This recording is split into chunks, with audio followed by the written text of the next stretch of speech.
kembali ke pertemanan saya sama Nani yang sudah cukup lama ya. Kita udah berteman, udah kenalan waktu reformasi. Nani terus mengembangkan Peka, lalu saya mulai bekerja dengan Toraja Melo ya, mulai 2008. Dan Toraja Melo mulai bekerja dulu sendirian di Toraja, dan itu benar-benar saya dan Nina Yusuf, partner saya, adik saya, kita benar-benar keluar masuk kampung berduaan ya, ditemani oleh beberapa teman sih waktu itu, karena kami percaya kerja kami harus mulai dari memperkuat manusianya dulu, baru membicarakan tentang tenunnya gitu.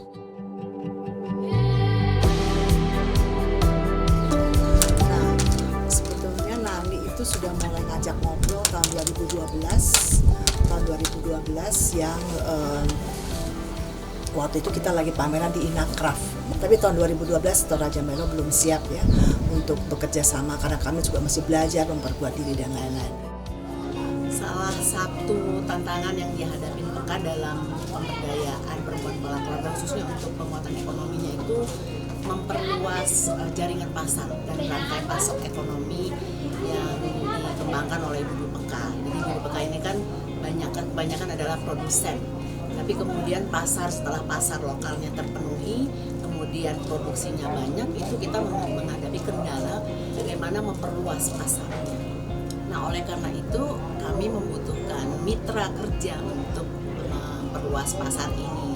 Sementara di Peka sendiri sebetulnya kita tidak memiliki keahlian yang cukup untuk membantu komunitas Peka memperluas jaringan pasar dan jaringan produksi juga sebetulnya.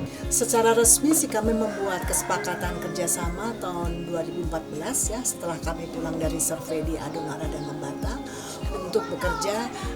Kami sekaligus kita mulai di Adonara dan Lembata, lalu setelah itu di Toraja.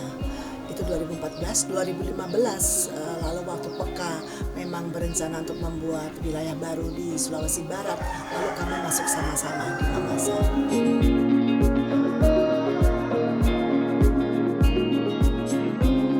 Dalam mencari mitra kerja, kami memang sangat berhati-hati, karena kan komunitas Peka ini komunitas yang awalnya dari komunitas yang sangat rentan gitu, yang mudah sekali nanti dieksploitasi dan sebagainya. Karena itu kita mencari mitra yang memang memahami visi Peka, mengerti cara kerja Peka, cara kerja kami, dan itu kami dapatkan dari Toraja Melo yang memang sudah mengenal Peka dan mengenal orang-orang di Peka juga secara personal. Tapi itu semua memang berdasarkan pada trust and friendship ya.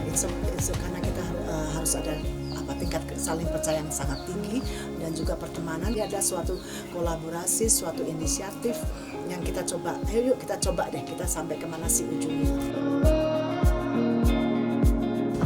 Peka mulai bekerja sama dengan Toraja Melo itu tahun 2014. Waktu itu sebetulnya Toraja Melo meminta bantuan Peka untuk membantu mengembangkan koperasi di wilayah Toraja, di mana Toraja Melo sudah mulai bekerja. Nah, setelah dari Toraja, kemudian Toraja Melo membantu Peka untuk mengembangkan tenun di NTT, dalam hal ini di Lembata dan di Adonara. Paralel dengan wilayah ini, kita juga kemudian masuk ke Mamasa, yang sebetulnya Mamasa juga wilayah kerja Toraja Melo, tapi komunitas di sini belum terorganisir. Jadi Peka mulai terorganisir di Mamasa. Jadi kalau di Adonara dan Lembata itu Peka mulai duluan, lalu Toraja Melo masuk. Kalau di Toraja itu Toraja Melo mulai lebih dulu, lalu baru Peka masuk.